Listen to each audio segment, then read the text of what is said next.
သာသနာတော်နှစ်2556ခုနှစ်ကောဇာတက္ကရာ1385ခုနှစ်ကဆုံလပြည့်နေ့2013ခုနှစ်မေလ24ရက်မန္တလေးတိုင်းဒေသကြီးပြည်ဦးလွင်ခရိုင်ပြည်ဦးလွင်မြို့နယ်အောင်ချမ်းသာရွာဓမ္မသဟာယသာသနာစင်တာဓမ္မရတိမဟာဓမ္မတဘာ၌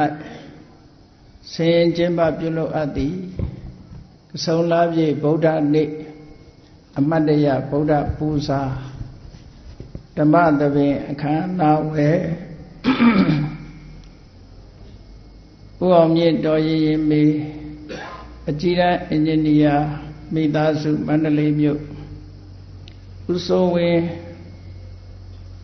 ဒေါ်နန်းဆိုင်စောပညာရေးမိသားစုမန္တလေးမြို့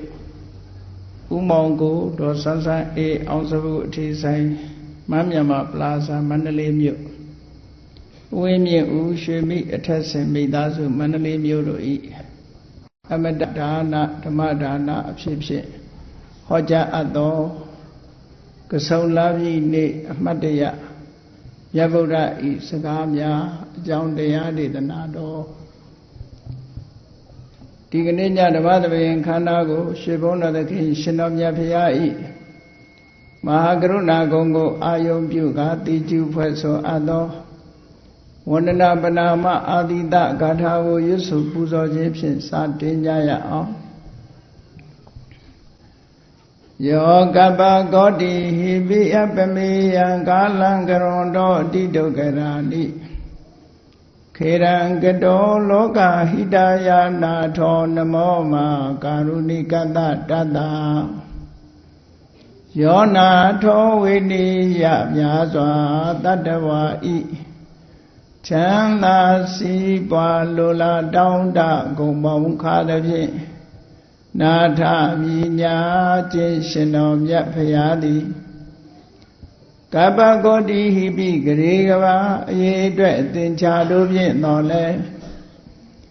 အဘေမေယံရည်တွေ့တိုင်းတာဖော်ပြခြင်းငါမစွမ်းနိုင်ပါသောကာလံလေးအသင်ချေသိမ့်နေကဘာရှိကြသောကာလပတ်လုံးလောကဟိတယတတ္တလောကဤအကျိုးစီးပွားအလို့ငါအတိဒုက္ခရာနိဥ္စာအသက်ချေလဲအင်္ဂါမေတ္တာကြီးမှသမိတာနှင့်တထာဇနီဆွညင်းကြီးဟုကျက်တိထဝေငါးသွဲအစုအလွန်ခဲရင်သောမှုတို့ကိုကရွန်တော်ဘုရားဖြစ်ရန်ဤတန်ကျုပ်ကုတ်အာထုတော်မူရသည်ဖြစ်၍ခေရန်လက်ချေမျက်လုံးအသက်ဆုံးလည်းရဲ့နှလုံးစိတ်ဝံကိုရောဤပင်မခြင်းတို့ကတောဘဝဒါနကျိန်ဖန်များစွာရောက်တော်မူကြရရှာလေပြီမဟာကရုဏီကတတတ္တဝါများရင်ဝဲသားကဲ့သို့တနာချစ်ခေမဟာကရုဏာရှင်ဖြစ်တော်မူသောသာသနာတသဝိနည်းများစွာတတ္တဝါဤချမ်းသာစီးပွားလိုလားတောင်းတအကုန်ပေါင်းခါသဖြင့်နာထမြညာထိုးရှင်တော်မြတ်ဖရာအားနမောယုတိပြောင်းပြောက်မှန်ကိုလျော်၍ကရောယုကျိုးရှိခိုးခြင်းသည်အထုဘဝတုစင်စစ်မဲ့သွေဖြစ်ပါစေတည်း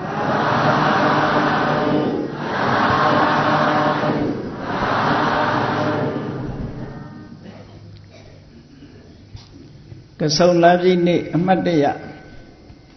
မြတ်ဗုဒ္ဓဤစကားများဘုရားဘာသာဝင်သူတော်စင်တို့လေးစားမြတ်နိုးပြီးကိုယ်ွယ်စိတ်ကနေကြတဲ့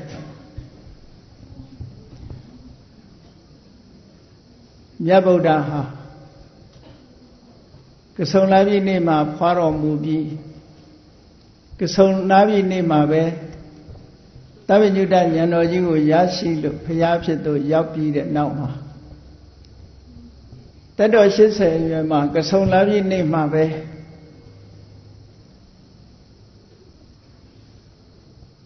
ဆင်းရဲဒုက္ခခန္ဓာတို့ရဲ့ချုပ်ငြိမ်းရာ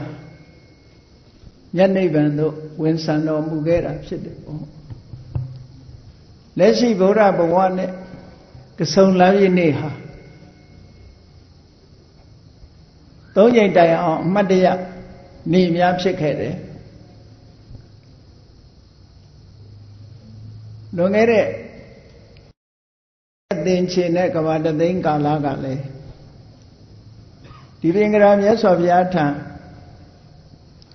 နိယတဗျာဒိပန်းကိုဆင်မြန်းတော်မူစဉ်ကလည်း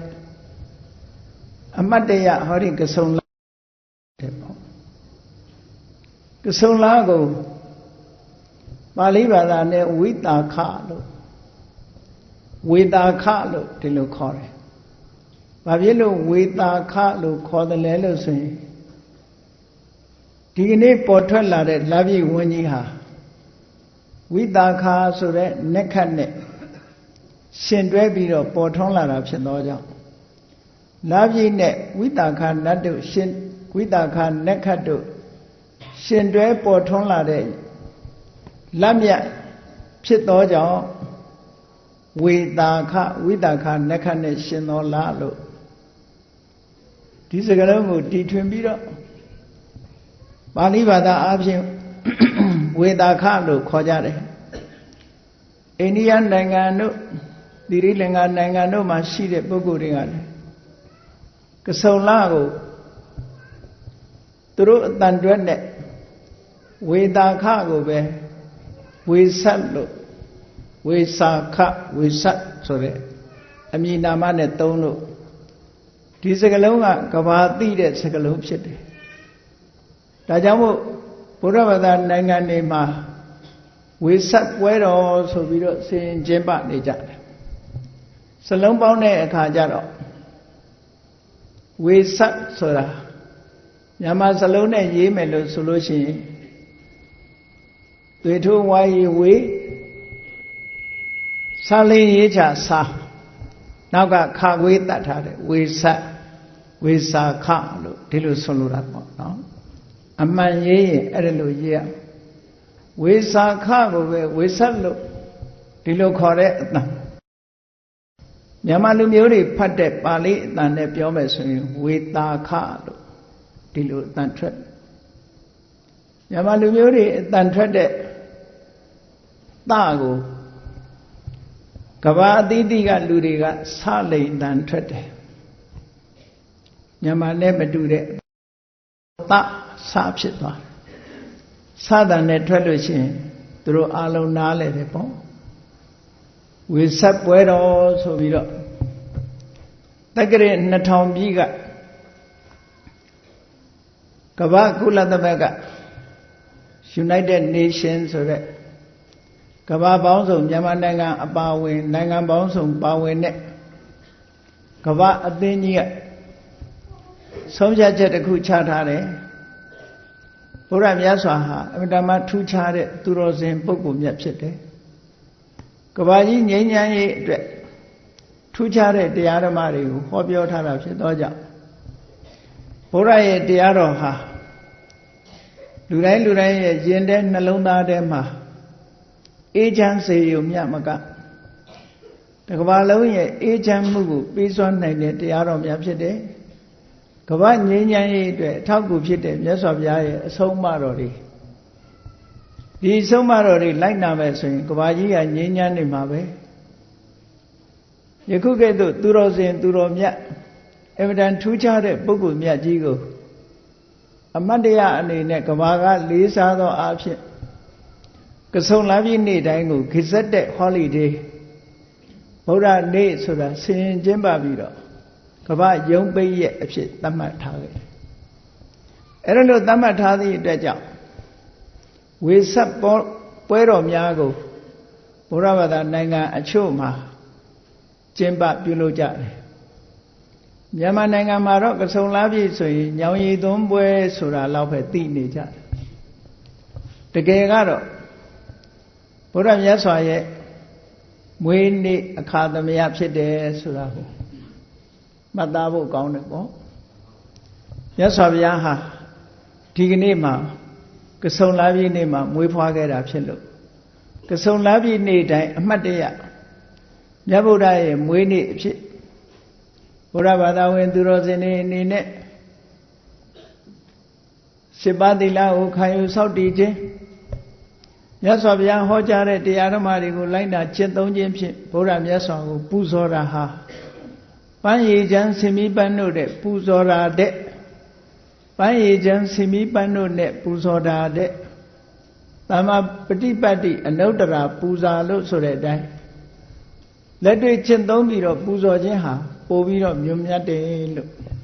မြတ်စွာဘုရားကိုယ်တိုင်ကလည်းအင်မတန်မှချီးမွမ်းတယ်ဒါကြောင့်မို့အမတ်တရကစုံလာပြီဆိုလို့ရှိရင်မြတ်စွာဘုရားကိုဂုဏ်ပြုပူဇော်သောအားဖြင့်လူတိုင်း7 ပါးသီလစောင့်တည်လို့ဘုရားမြတ်စွာကိုပူဇော်သောအားဖြင့်ဘုရားနုတ္တိဘာဝနာများထူးထူးခြားခြားပွားများသိကြတယ်ပေါ့ဒါလည်းအမတ်တရရှိထားကြဖို့ပေါ့ဘာရိကစုံလာပြည့်နေ့ဟာအင်တာမထူးခြားတဲ့နေ့ဖြစ်တယ်မြတ်စွာဘုရားဖွားတော်မူတဲ့နေ့သာမကဘာရိကစုံလာပြည့်နေ့မှာပဲမြတ်စွာဘုရားဟာတရားဓုတရားမြတ်ကိုရရှိပြီးတော့သဗ္ဗညုတဉာဏ်တော်ကြီးကိုရရှိခဲ့တာဖြစ်လို့ဒီနေ့ဟာဘုရားဖြစ်တော့ရောက်တော်မူတဲ့နေ့အဖြစ်ထူးခြားတဲ့နေ့တစ်နေ့လို့ဘုရားဖြစ်တော်မူတဲ့နေ့ဖြစ်ခြင်းကြောင့်လဲဘုရားဘာသာဝင်သူတော်စင်တို့အနေနဲ့အမတ်တရအာယုံပြုပြီးတော့ပူဇော်ကြဖို့မြတ်စွာဘုရားဟာဒီကနေ့မှာထူးခြားတဲ့သဗ္ဗညုတဉာဏ်တော်ကြီးကိုရသည့်အတွက်ကြောင့်တော်ဝါတွေရဲ့အကျိုးကိုကရုဏာပညာ2 ရပ်ပေါင်းစပ်ပြီးတော့ကောင်းမြတ်တဲ့အကျင့်တရားတွေကိုထုတ်ဖော်ဟောကြားနိုင်သည့်အတွက်ကြောင့်ကမ္ဘာလူသားတွေဟာဆင်းရဲဒုက္ခလွတ်မြောက်ပြီးဒီကနေ့တည်းဟာကမ္ဘာကြီးငြိမ်းချမ်းမှုကိုဘုရားဘာသာတရားတော်ကအကျိုးပြုနေစေဖြစ်တယ်လို့ဒီလိုပြောရမှာဒါကြောင့်ဘုရားဖြစ်သို့ရောက်တော်မူတဲ့နေ့အဖြစ်လဲမှတ်သားပြီးကြီးညိုလို့ပူဇော်ကြဖို့နောက်ဆုံးသက်တော်80ပြည့်တဲ့အခါမှာမြတ်ဗုဒ္ဓသီပင်နဲ့တရားတို့ရဲ့မရှောင်မလွဲနိုင်တဲ့ခန္ဓာရထားတဲ့ပုဂ္ဂိုလ်တိုင်းဖြစ်ခြင်းသဘောရှိတဲ့တရားမှန်သမျှချုပ်ပြောက်ခြင်းသဘောရှိတယ်ဆိုတဲ့သဘာဝတရားအတိုင်းပဲဘုရားကိုယ်တော်များခန္ဓာတွေချုပ်ငြိမ်းလို့ပြိဋိဘံစံတော်မူရတယ်ပြိဋိဘံစံတော်မူသွားတဲ့မြတ်စွာဘုရားကိုလည်းရည်စူးပူဇော်ပြီးတော့ပုဂ္ဂိုလ်သူမြတ်ကြီးလောကကြီးမှာပေါ်ထွန်းပြီးတော့မှန်ကန်တဲ့တရားဓမ္မတွေကိုဟောပြောသွားတာနောက်ဆုံးမှာမှန်ကန်တဲ့တရားတွေကိုလူသားတွေရဲ့ယင်တဲ့နှလုံးထဲမှာထည့်ထားခဲ့ပြီးတော့ပြိဋိဘံစံသွားရတယ်ကောင်းကင်ကနေမင်းကြီးဟာလောကရအလုံးကိုအလင်းရောင်ပေးပြီးနောက်ဆုံးအချိန်ရောက်တဲ့အခါအထတောင်ဆုံးကိုပျောက်ကွယ်ဝင်ရောက်သွားပြီးတကယ်တော့မြတ်စွာဘုရားသခင်ကိုရောမြတ်ဟာလေလောကလူသားတွေကိုအလင်းရောင်ပေးပြီးတော့သင်္ခါရတို့ရဲ့သဘောတရားအရာခြုံငိမ့်ကွယ်ပြောက်သွားခဲ့ရတယ်ဒါကိုလည်းပဲအမတ်တရားအနေနဲ့ဘုန်းကြီးတို့တပည့်မှတ်သားပြီးတော့မြတ်စွာဘုရားကိုပူဇော်ကြဖို့ပေါ့ဒါကြောင့်မို့ဒီကစုံလာပြည့်နေ့ဟာအင်မတန်မှထူးခြားတဲ့နေ့ဖြစ်သောကြောင့်မြတ်စွာဘုရားသရင်300ညောင်ပင်လေးပရိဘောဂဇေဒီဖြစ်တဲ့ညောင်ပင်လေးသရင်3ယုံညောင်ပင်လေးမှာဘောဓိပင်လေးမှာညောင်ရည်လေး3ယုံနဲ့မလုံလောက်သေးဘူးမြတ်စွာဘုရားဖွားတော်မူတဲ့နေ့အဖြစ်လဲမှတ်သားဖို့လိုအပ်တယ်ဘုရားပွင့်တော်မူတဲ့နေ့အဖြစ်လဲမှတ်သားဖို့လိုအပ်တယ်ဘုရားပြိဋိဘံစံတော်မူတဲ့နေ့အဖြစ်လဲမှတ်သားဖို့လိုအပ်တယ်မှတ်သားပြီး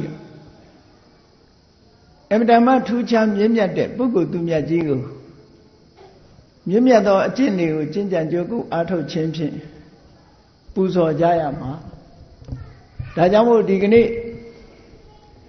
ဤဌာနမှာကဆုံလာပြည့်နေ့အမှတ်တရဗုဒ္ဓကိုဂုဏ်ပြုပူဇော်သောအားဖြင့်ဓမ္မသဘင်ကိုဆင်ရင်ကျင့်ပနေကြတာဖြစ်တယ်ပေါ့ဒါဟာပန်းရည်ချမ်းစီမီပန်းတို့တဲ့စီမီတို့နဲ့ပူဇော်တာတဲ့တရားဓမ္မဖြင့်ပူဇော်ခြင်းဟာမြတ်စွာဘုရားရဲ့အကြိုက်ဖြစ်ရုံမျှမကပို့ပြီးတော့လဲချီးမွမ်းပွဲကောင်းတဲ့ပူဇော်မှုမျိုးလို့ဆိုတာဟာအင်တမထင်ရှားတယ်ပေါ့ဒီကနေ့မြတ်စွာဘုရားဘဝနဲ့ထူးခြားတဲ့အဖြစ်အပျက်ကြီးတွေ၃ကြိမ်၃ခါဆုံတွေ့လာခဲ့တဲ့ကဆုံလပြည့်နေ့အမတ်တရမြတ်ဗုဒ္ဓကဘာစကားတွေမိန့်ကြားခဲ့ဘူးတော့မြတ်ဗုဒ္ဓမိန့်ကြားတဲ့စကားတွေမြောက်များစွာရှိတဲ့ထဲကဆုံလပြည့်နေ့နဲ့သက်ဆိုင်တဲ့စကား၃ခုလောက်ကိုဒီကနေ့မှတ်သားနာယူပြီးရာသက်ပံမိမိတို့ယင်တဲ့နှလုံးထဲမှာသိမ်းထားပြီးမြတ်စွာဘုရားကိုမြတ်နိုးကြဖို့ပူဇော်ကြဖို့ပါကောင်းပြီမြတ်စွာဘုရားသခင်ကိုရောမြတ်ရဲ့ဖရာအလောင်းတော်လေးဟာဒီကနေ့ကနေစပြီးတော့ပြန်လီရေတွက်ကြည့်မယ်ဆိုလို့ရှိရင်အခုနှစ်ပေါင်း2500နော်နှစ်ပေါင်း2500ရှိတယ်အဲ့ဒီနှစ်ပေါင်း2500အခုနှစ်ပေါင်းသာသနာတော်နှစ်2556ဆိုတာမြတ်စွာဘုရားပြိဋိဘံဆန်တဲ့နှစ်ကိုမှတ်တမ်းတင်ထားတာဘုရားပြိဋိဘံဆန်သွားတဲ့နှစ်ဟာနှစ်ပေါင်း2556နှစ်ဒီကနေ့56နှစ်ကုန်ဆုံးလို့လက်ဖြင့်ငါကြလို့ရှိရင်နှစ်ပေါင်း2559ကိုရောက်မယ်ကဆုံလာပြီကျော်တရက်နေ့ဆိုရင်သာသနာတော်နှစ်ဆိုတာပြောင်းလဲသွားမယ်ဆိုတာသတိထားဖို့နှစ်ပေါင်း2556နှစ်ကုန်ဆုံးပြီးတော့မြတ်စွာဘုရားပြိဋိဘံဆံခဲ့တဲ့နှစ်တွေဟာဝေးပြီးတော့သွားလိုက်တာနေ့ဖြင့်ကဆိုလို့ရှိရင်နှစ်ပေါင်း2559ဖြစ်ပြီလို့ဒါလိုပြောရမှာပေါ့အဲ့တော့အဲ့ဒီထက်မဲ့ဒီနေ့နှစ်ပေါင်း2556ထဲမှာအနှစ်80မြတ်စွာဘုရားရဲ့ဘဝတက်တော်80ဆိုအနှစ်80ထည့်ပြီးတော့ပေါင်းလိုက်မယ်ဆိုလို့ရှိရင်နှစ်ပေါင်း2636အဲ့ဒါဟာ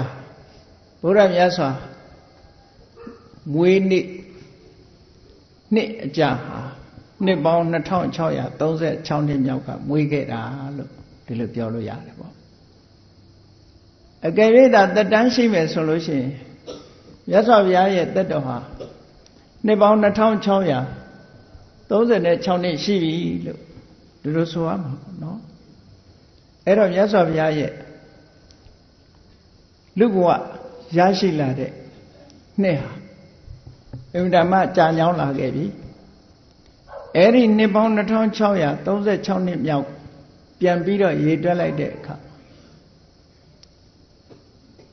ဒီနေ့ခေတ်နီပေါနိုင်ငံရှေးတုန်းကတော့နီပေါနိုင်ငံဆိုတာမရှိသေးဘူးတက္ကတိုင်းကပိလဝမြို့တော်မှာသောတရဏမင်းကြီးနဲ့မာယာဒေဝီဆိုတဲ့မိဖုရားကြီးတို့ကနေပြီးတော့သားတော်လေးတစ်ပါးဖွာတန်းဆင်ခဲ့တယ်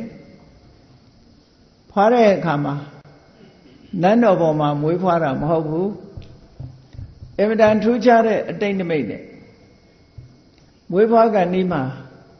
မေတော်မိဖုရားကြီးရဲ့စိတ်ဟာနန်းတော်ပေါ်မှာမနေတော့ပဲနဲ့မိဘရဲ့တိုင်းပြည်ဖြစ်တဲ့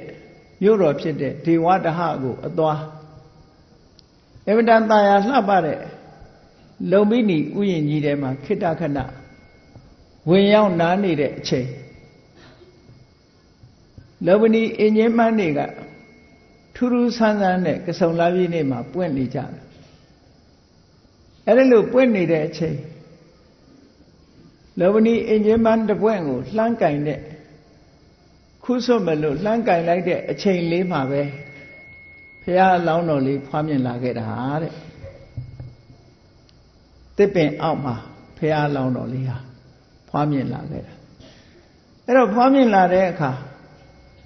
တာမန်သူ့လိုကိုလိုမွေးဖွားတာလားလို့ဆိုတော့မဟုတ်ဘူးလောကမှာဒီကနေ့ခေတ်မိခင်တွေကသာသမီမွေးဖွားတဲ့အခါမှာအိပ်ရဖြစ်စေထိုင်ရဖြစ်စေမွေးဖွားကြတယ်ဘုရားလောင်းရဲ့မေတော်ကြီးကတော့မတ်တရရဲ့သားလေးကိုဖွားသန်းစင်တယ်ပေါ့အဲ့ဒီလိုမွေးဖွားတဲ့အခါမှာလည်းပဲဘုရားလောင်းတော်လေးရဲ့မွေးဖွားမှုဟာ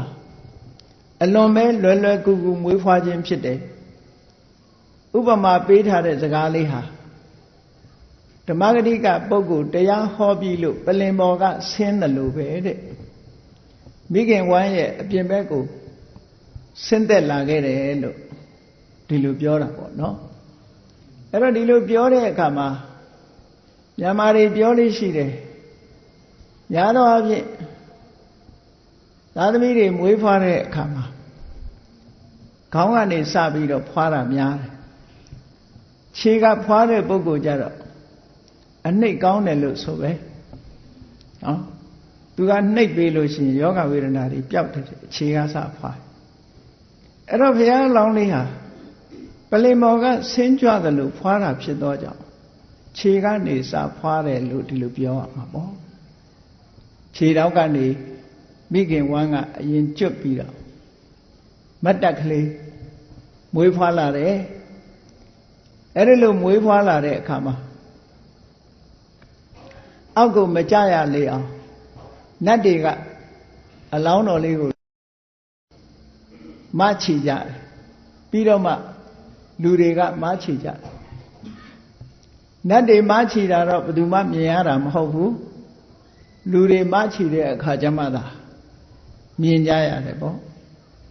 အဲ့ဒါလို့ဘုရားအလောင်းလေးဟာမိခင်ဝမ်းကခုလိုကစုံလာပြီးနေကြီးမှာမွေးဖွားလာပြီးတဲ့အချိန်မြောက်အရက်ကိုမျက်နှာမူးပြီးတော့ခုနှစ်ဘွားလှမ်းကြွတယ်ခုနှစ်ဘွားလှမ်းလိုက်တယ်ကိုလလည်း10လဘွားဆိုတော့သူများတဲ့ပို့ပြီးတော့မိခင်ဝမ်းထဲမှာ10လတိတိနေတာဖြစ်သောကြောင့်ခန္ဓာကိုယ်ရဲ့ကြမ်းမှန်ကြန့်ခိုင်မှုဆိုတာလဲရရှိလာအခုခေတ်ကလေးတွေကတော့မကြန့်ခိုင်တာဘာလို့တော့ဆို9လတို့10လတို့ဖွားကြတာဟုတ်အဲ့တော့ဘုရားလောင်းကြတော့10လတိတိမှာဖွားတာဖြစ်သောကြောင့်ခန္ဓာကိုယ်ရဲ့ကြန့်ခိုင်မှုကရှိလို့ဝေးဖွားပြီးလင်ပြီးချင်းလမ်းလျှောက်နိုင်တယ်ဆိုတာထူးခြားချက်တစ်ခုပဲပေါ့အဲ့ဒါလို့လမ်းလျှောက်ပြီးတဲ့အခါမှာလောကကြီးကိုရှုစားတယ်လူလောကကြီးတဲ့ရှေးဥစွာရောက်လာတဲ့အခါမှာအယမျက်နှာတွေကိုကြည့်လိုက်စัจ java လာတစ်ခုလုံးကိုကြည့်လိုက်တဲ့အခါမှာအလောင်းတော်ရဲ့မျက်လုံးထဲမှာနတ်တွေပြမာတွေအပါအဝင်တရားဝါတွေဟာသူ့ကိုလက်အုပ်ချပြီးတော့ဥညွတ်လေးစားနေကြတာကိုမြင်ရတယ်အဲ့ဒါလို့မြင်လိုက်ရတဲ့အခါမှာနှုတ်တော်ကထွက်ပြီးတော့စကားကိုပြောကြားခဲ့တယ်မွေးဖွားတဲ့နေ့ကစုံလာပြီအမှတ်တရပထမဆုံးစကားဘာလဲလို့ဆိုရင်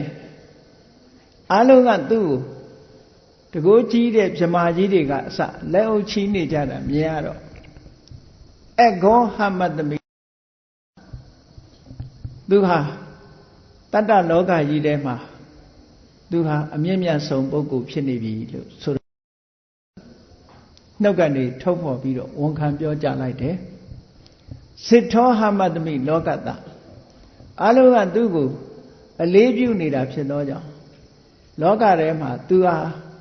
အကြီးမြတ်ဆုံးပုဂ္ဂိုလ်ဖြစ်တယ်ဆိုတာကိုလည်းနှုတ်ကနေမြုပ်ပြီးတော့ပြောလိုက်တယ်တိထောဟမတမိလောကတလောကကြီးမှာချီးမွမ်းစရာဂုဏ်တွေနဲ့အပြည့်စုံဆုံးဆိုတာသူကိုယ်တိုင်ပဲဖြစ်တယ်ဆိုတာကိုလည်းနှုတ်ကနေမြွက်ပြီးတော့ပြောကြားလိုက်တယ် ထူးခြားတဲ့စကားသုံးခုကိုဘုရားလောင်းတော်လေးဟာစတင်ပြီးတော့လူဘာသာစကားနဲ့ပြောကြားခဲ့တယ်လို့ဒီလိုဆိုတာပေါ့နော်ဒီလိုပြောကြားခဲ့တာဟာကစုံလပြည့်နေ့မှာပဲပြောကြားခဲ့တာမဟုတ်ဒီလပြည့်နေ့ရဲ့အမှတ်တရရဗုဒ္ဓရဲ့စကားပဲအဂောဟမတမိလောကတအဟံငါသည်လောကတတတ္တလောကကြီးတဲ့အဂောအတ္တမိအမြတ်ဆုံးပုဂ္ဂိုလ်ဖြစ်ပါလားအဟံငါသည်စိတ္ထောဟမတမိလောကတအဟံငါသည်လောကတတတ္တလောကကြီးတဲ့စိတ္ထောအတ္တမိအကြီးဆုံးပုဂ္ဂိုလ်ဖြစ်နေပါပေါ့လားတိထောဟမတမိလောကတအဟံငါသည်လောကတတတ္တလောကကြီးတဲ့တိထောအတ္တမိချီးမွမ်းတိုက်ဆုံးသောပုဂ္ဂိုလ်ဖြစ်နေပါလားလို့သူကသူပြောကြားနိုင်လောက်အောင်ပတ်ဝန်းကျင်ကအလုံးလေးမြတ်ပြုတ်နေတာကိုတွေ့ရတယ်ပေါ့ဒီစကားသုံးခုကိုပြောပြီးတဲ့နောက်မှာဆက်ပြောတဲ့စကားလေးကအမတန်မှထူးခြားတယ်ဘုရားလောင်းတော်ရဲ့ဉာဏ်ထဲမှာအရွယ်ဟာနုနယ်ပြီးတော့ငယ်ရွယ်နေပေမဲ့လို့အသိဉာဏ်ကြီးကအမတန်မှကြီးမားနေပြီစိတ်ဓာတ်ကလည်းအမတန်မှမြင့်မြတ်နေပြီဘာဖြစ်လို့လဲလေးသင်္ချေနဲ့ကဘာတသိန်းကာလပတ်လုံးလေ့ကျင့်ခဲ့တဲ့လေ့ကျင့်မှုတွေဟာဒီကနေ့အထွတ်ထိပ်ရောက်သွားတာဖြစ်သောကြောင့်ရုပ်ခန္ဓာအနေနဲ့မွေးကင်းစပုဂ္ဂိုလ်လေးပင်ဖြစ်စေကမူအသိစိတ်ဓာတ်အနေနဲ့အသိဉာဏ်အနေနဲ့ရင့်ကျက်ပြီးသားပုဂ္ဂိုလ်ဖြစ်နေပြီလို့ဒီလိုသိရအမှန်တမ်းရင့်ကျက်နေပြီအဲ့ဒါလို့ရင့်ကျက်နေသည့်အတွက်ကြောင့်သူ့ဘဝအခြေအနေကိုသူသိလို့ကြော်ညာတဲ့အနေနဲ့ပြောလိုက်တယ်အယမန္တိမာဇာတိအယံဇာတိယခုမွေးဖွားလာမှုဟာအန္တိမာဇာတိနောက်ဆုံးမွေးဖွားခြင်းပဲဒီနောက်ငါမမွေးတော့ဘူးလို့လောကကြီးကိုကြေညာခဲ့တဲ့စကားတစ်ခုပဲဘုန်းကြီးတို့တွေဘယ်သူမှမကြေညာရဲဘူးအယံဇာတိအခုငါမွေးဖွားလာခြင်းဟာအန္တိမာဇာတိနောက်ပိတ်ဆုံးမွေးဖွားခြင်းလို့မပြောနိုင်နောက်ထပ်မွေးဦးမှာမွေးတာမှလူအဖြစ်လဲမွေးခြင်းမွေးမယ်တိရစ္ဆာန်တွေအဖြစ်လဲခြင်းမွေးမယ်အမျိုးစုံပဲကိုဘယ်လို့မှမကြေညာရဲဘူးအသိဉာဏ်ရင့်ကျက်နေတဲ့ဘုရားအလောင်းဟာသူ့ကိုယ်သူကြေညာလိုက်တယ်အယံဇာတိယခုမွေးဖွားလာမှုဟာအန္တိမာဇာတိနောက်ပိတ်ဆုံးမွေးဖွားလာမှုပဲဖြစ်တယ်နောက်ထပ်သူမမွေးတော့ဘူးဆိုတာကိုရှင်းရှင်းလင်းလင်းထပ်ပြီးတော့ပြောလိုက်တယ်နတ္ထိဓာနိပုဏ္ဏဘောယခုအခါမှာဆိုရင်ငါမှာပုဏ္ဏဘဝဆိုတဲ့နောက်ထပ်ဘဝတစ်ခုဘယ်တော့မှမရှိတော့ဘူးလို့ဒီလိုခြေညာပြီးတော့ကလေးအရွယ်နဲ့မလိုက်အောင်ပြောကြားလိုက်တဲ့စကားတွေကအင်မတန်မှထက်မြက်ပြီးတော့အင်မတန်မှအဆင့်တန်းမြင့်ခဲ့တဲ့စကားတွေကိုဘုရားလောင်းတော်လေးဟာပြောကြားခဲ့တာဖြစ်တယ်ကြိုတင်ပြီးတော့ဘာကြောင့်သိနေတုံးဆိုလို့ရှိရင်အသိဉာဏ်ကရင့်ကျက်နေလို့သိတာဒါမျိုးကဖြစ်နိုင်လားလို့ဆိုဖြစ်နိုင်တာပေါ့ခဏခေတ်မှာတောင်တခါတရံကြားကြတယ်မဟုတ်လားစနစ်သားအရွယ်လေးကတက္ကသိုလ်ကသင်္ချာတပုတ်ကိုတွက်ပြနိုင်တယ်ဆိုတာမျိုးလို့ပေါ့ပညာဉာဏ်ရင့်ကျက်နေပြီဆိုလို့ရှိရင်တော့ဒါတွေဟာသိစွမ်းနိုင်တယ်ပေါ့ရုပ်ခန္ဓာအနေနဲ့နုနယ်ပြီးတော့အခုမှမွေးကင်းစားလေးဖြစ်ပေမဲ့လို့အသိဉာဏ်အနေနဲ့ကအလုံးကိုရင့်ကျက်ပြီးမြင်မာနေတယ်ဒါကအသိဉာဏ်အရာသာဖြစ်တယ်ရုပ်နဲ့မဆိုင်ဘူးနန္တရားရဲ့ရင့်ကျက်မှုဟာအထွတ်ထိပ်ကိုရောက်နေတယ်ဘုန်းကြီးတို့တွေလည်းဒီဘဝမှာအသိဉာဏ်နဲ့ရင့်ကျက်အောင်လေ့ကျင့်သွားကြမယ်ဆိုလို့ရှိရင်ဓမ္မပဂတိတာဝကအနေနဲ့ဖရာတဆူနဲ့တွေ့မယ်ဆိုလို့ရှိရင်ဝိသခါတို့လို9နှစ်အရွယ်လေးနဲ့ပဲသောတာပန်ဖြစ်သွားတာမျိုးဆိုတာဖြစ်နိုင်တာပေါ့။ဘာဖြစ်လို့တော့ဆိုအသိဉာဏ်ကရင့်ကျက်နေလို့ ရုပ်ခန္ဓာနုနယ်ပေမဲ့လို့အသိဉာဏ်ရင့်ကျက်နေပြီဆိုရင်ဒီအခြေအနေမျိုးကိုရောက်ရှိနိုင်တယ်ဒါကြောင့်ရုပ်ခန္ဓာကိုယ်ကြီးကိုသိပြီးတော့အလေးထားစရာမလိုဘူးကျမ်းစာမှာရှိနေရင်ပြီးပြီအသိဉာဏ်နေရင့်ကျက်အောင်ကြိုးစားနေဖို့လိုတယ်အသိဉာဏ်နေဖွံ့ဖြိုးတိုးတက်နေအောင်နေ့စဉ်နဲ့အမျှပညာတွေကိုစီးပူးအားထုတ်နေဖို့လိုအပ်တယ်ပညာရခြင်းဘာလို့နေ့စဉ်နဲ့အမျှတရားဓမ္မတွေနာလို့ဘုရားဟောကြားတဲ့တရားစာအုပ်တွေကိုဖတ်ကြားလို့မသိတာတွေကိုမေးမြန်းစူးစမ်းလို့ဆင်ញင်သုံးသပ်လို့ဒီလိုလုပ်မယ်ဆိုလို့ရှိရင်အသိဉာဏ်တွေဟာတစရတစမှားလာကြမှာပဲဖြစ်တယ်ဟောအကယ်၍သာအသိဉာဏ်တွေမြင်မအောင်မကြိုးစားကြဘူးဆိုလို့ရှိရင်အစာတွေသာစားလို့ကောင်းတာတွေသာရွေးချယ်စားရင်ခန္ဓာကိုယ်ကြီးကဝိတ်တွေသာတက်လာမယ်ဉာဏ်ကတော့တက်လာမှာမဟုတ်ဘူးမြတ်စွာဘုရားကတခါအမိန့်ရှိဘူးတယ်လေအပ္ပတုတ္တယံပုရိသောဗလိဘဒ္ဒောဝစီရတိမန္တာနိတတ္တဝဋ္ဌန္တိပညာတတ္တနဝတ္တိတဲ့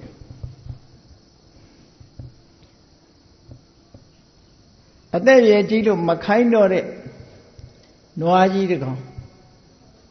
တောထဲမှာလွတ်ထားလို့ရှိရင်အဲ့ဒီနွားကြီးဟာမြက်တွေခြုံနေစားရင်နဲ့ဝါဖြိုးနေတယ်အဲ့ဒါလိုပဲတဲ့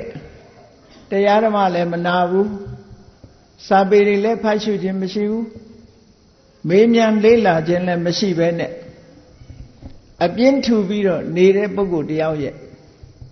နေတဲ့ပုဂ္ဂိုလ်တယောက်ဟာအစာစားပြီးအေးအေးဆေးဆေးနေတဲ့နွားတစ်ကောင်ရဲ့ကြီးပွားမှုမျိုးပဲကြီးပွားနေမှာပဲတဲ့မန္တာနိတတ္တဝဋ္ဌန္တိသူ့မှာအသားတွေသာတိုးပြီးတော့ပညာတတ္တနဝတ္တိအသိပညာကတိုးလာမှာမဟုတ်ဘူးဒီအဆုံးအမစကားလေးကိုတတိထားဖို့လိုတယ်ပေါ့ဘုန်းကြီးတို့တွေပညာတိုးအောင်နေ့စဉ်နဲ့အမျှကြိုးစားအားထုတ်နေကြရအောင်မသိသေးတာတွေသိဖို့မကြားဘူးသေးတာတွေကြားဘူးဖို့စူးစမ်းပြီးတော့လေ့လာနေရအထူးသဖြင့်လေ့လာတဲ့ပညာရပ်တွေကတော့ဖျားပွင့်တဲ့အခါမှသိရှိခွင့်ရတဲ့တရားနဲ့ပတ်သက်တဲ့ပညာတွေကိုသိရှိနားလည်နေအောင်လေ့လာစီးပူးအားထုတ်နေရမယ်ဒီလိုဆိုလိုတာပေါ့တခြားပညာရပ်တွေကတော့ဘယ်အချိန်မဆိုအလွယ်တကူဘယ်ခေတ်ဘယ်ဘဝမှာမဆိုအလွယ်တကူရနိုင်ကြတယ်ဓမ္မနဲ့ပတ်သက်တဲ့ပညာမျိုးဆိုတာရဖို့အမှန်တမ်းခဲနေအဲ့ဒါလို့ပညာမတိုးရင်အသားတွေသာတိုးပြီးဝါဖြိုးနေတဲ့ပုဂ္ဂိုလ်တွေဟာဝိချဖို့တောင်ကြိုးစားနေကြရလိမ့်ဦးမယ်နော်ပညာတိုးလို့ကတော့ဝိမတက်ပါဘူးပညာတိုးသည့်အတွက်ကြောင့်ဝိတက်လာတာမရှိဘူးပညာတိုးလေအသိဉာဏ်တွေတိုးလာလေဆင်ញင်တုံတရားတွေပိုများလာလေနေတတ်ထိုင်တတ်ပိုရှိလာလေတန်ဖိုးကပိုမြင့်လာလေဒီလိုပဲဖြစ်မှာပါအေးဒါကြောင့်မို့ဘုရားအလောင်းတော်လေးဟာတဆုံလာပြည့်နေ့မှာအမတ်တရားစကား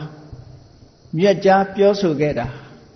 ဒီကနေ့အဖြစ်ဘုန်းကြီးတို့တွေအမှတ်တရမှတ်သားထားကြဖို့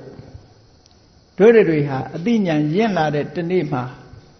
အယမန္တိမှာဇာတိနတ္ထိဓာနိပုဏ္ဏဘောဒါငါအတွက်နောက်ဆုံးမွေးဖွားခြင်းပဲနောက်ထပ်ဘဝသစ်ဆိုတာငါမှမရှိတော့ဘူးလို့ကိုယ်ဆုံးဖြတ်နိုင်တဲ့ပညာမျိုးရအောင်ကြိုးစားအားထုတ်ကြရမှာဖြစ်တယ်လို့ဟောတာကဆုံလာပြည့်နေ့ရဲ့အမှတ်တရစကားတစ်ခုပဲပေါ့ဘုရားလောင်းတော်လေးမွေးဖွားလာပြီးတဲ့နောက်မှာသက်တော်29နှစ်မှာတောထွက်လို့6နှစ်ပတ်လုံးတရားဓမ္မကိုစူးစမ်းရှာဖွေကျင့်ကြံကြိုးကုပ်အားထုတ်တာအတော်နဲ့လမ်းမှန်ကိုမတွေ့ဘူးနောက်ဆုံးလမ်းမှန်တွေ့လာပြီးတော့အာနာပါနသတိကျင့်စဉ်နဲ့သမထကိုကျင့်ကြံကြိုးကုပ်အားထုတ်လို့ပေါက်ရောက်အောင်မြင်ပြီးဝ ဝိပဿနာဉာဏ်နဲ့ရှင်ပြီးတော့နှလုံးသွင်းဆင်ញင်လိုက်တဲ့အခါမှာဟောဒီကဆုံလာပြီနေ့မှာပဲဘုရားအလောင်းတော်လေးဟာထူးခြားတဲ့အသိဉာဏ်ကြီးကိုရရှိခဲ့တာဖြစ်တယ်ပေါ့အဲ့ဒီလိုထူးခြားတဲ့အသိဉာဏ်ကြီးကိုရရှိပြီးတော့ဘုရားအဖြစ်သို့ရောက်သွားတာလည်းပဲဟောဒီကဆုံလာပြီနေ့ပဲထူးခြားတဲ့အသိဉာဏ်ကြီးကိုရရှိသွားလို့ရရှိသွားတယ်ဆိုတာမြတ်စွာဘုရားဟာဘယ်ကမ္မထံကိုအထုတ်တာလဲလို့မေးရင်အာနာပါနတတိကမ္မထံထွက်လေဝင်လေကိုတတိနဲ့ကပ်ပြီးတော့ရှုရင်တမာရီတွေထူထောင်လို့ဝိပဿနာဉာဏ်ကူးပြီးတော့ဘုရားဖြစ်သို့ရောက်တယ်ဘုရားဖြစ်သို့ရောက်တဲ့အခါမှာသောတာပန်မဖြစ်ဘဲနဲ့ဘုရားတန်းဖြစ်တာလားလို့ဆိုဒီလိုတော့မဟုတ်ဘူးတရားအထုတ်ရင်ကနေပြီးတော့ဇန်၄ပါးအစဉ်စဉ်တက်ပြီးနောက်ဆုံးမှာဇန်၄ပါးမှာရှိတဲ့ယုံ nant ဓမ္မသင်္ခါရတွေကိုရှုမှတ်ဆင်ခြင်ပွားများခြင်းဖြင့်ဝိပဿနာဉာဏ်သက်ဝင်လာတဲ့အခါမှာပထမဒိဋ္ဌိဝိသိကိစ္စကိုဖယ်ရှားနိုင်တဲ့သောတာပတ္တိမဲ့သောတာပတ္တိဖို့ကိုရပြီးဒုတိယကာမရာဂနဲ့ဗျာပါဒကိုလျှော့ချနိုင်တဲ့သဂါရဂါမိမဲ့သဂါရဂါမိဖို့ကိုရတတိယကာမရာဂနဲ့ဗျာပါဒကိုလုံးဝဖယ်ရှားပြစ်နိုင်တဲ့အနာဂါမိမဲ့နဲ့အနာဂါမိဖို့ကိုရစတုထကြတော့ကိလေသာတွေအလုံးဖယ်ရှင်းလို့အဝိဇ္ဇာဆိုတဲ့အမှောင်ကင်းသွားတဲ့ရတ္တမေရတ္တဖို့ဆိုတဲ့ဉာဏ်အလင်းကိုနောက်ဆုံးရလိုက်တဲ့အချိန်လေးမှာသဗ္ဗညုတဉာဏ်ဆိုတဲ့ဂုံတုဝိသေတာကြီးလည်းပါလာတယ်အရတ္တမေရတဲ့ပုဂ္ဂိုလ်တိုင်းပုဂ္ဂိုလ်တိုင်းဂုံတုဝိသေတာပါတာမဟုတ်ဘူးတချို့ယဟနာပုဂ္ဂိုလ်တွေဟာအရတ္တမေအရတ္တဖို့ကိုသာရတယ်တခြားထူးခြားတဲ့ဉာဏ်ဉာဏ်သွေးတွေမရဘူးမြတ်စွာဘုရားမှာတော့ဘုရားကိုယ်တော်မြတ်တွေရနိုင်တဲ့ဂုံတုဝိသေတာတွေတသဗလဉာဏ်တို့ဝေတာရိစ္ဆဉာဏ်တို့ဘယ်သူနဲ့မှမဆက်ဆံတဲ့အတ္တတရဏဉာဏ်တို့ဆိုတာဘုရားရှင်ကိုယ်တော်မြတ်တွေရနိုင်တဲ့ဉာဏ်ကြီးအလုံးဟာအရတ္တမဲ့ရလိုက်တာနဲ့တပြိုင်နက်အကုန်လုံးတပါးတည်းပါတယ်ထင်ရှားအောင်ပြောရမယ်ဆိုရင်ဆယ်တန်းအောင်တာချင်းတူပေမဲ့လို့ဒီပါတဲ့လူနဲ့မပါတဲ့လူကွာသေးတာပဲပေါ့မြတ်စွာဘုရားဟာဒီဂရီတွေအကုန်ရလိုက်တယ်လို့ဒီလိုဆိုလိုတာပဲပိစိကဗုဒ္ဓကျတော့ပိစိကဘောဓိဉာဏ်ပါလာတယ်ရတာတော့အရတ္တမေအရတ္တဖို့ပဲအရတ္တမေကမှကိလေသာအလုံးကိုဖယ်ရှားနိုင်တာရှင်သာရိပုတ္တရာတို့ရှင်မောဂ္ဂလန်တို့ဟာလည်းပဲထို့တူပဲ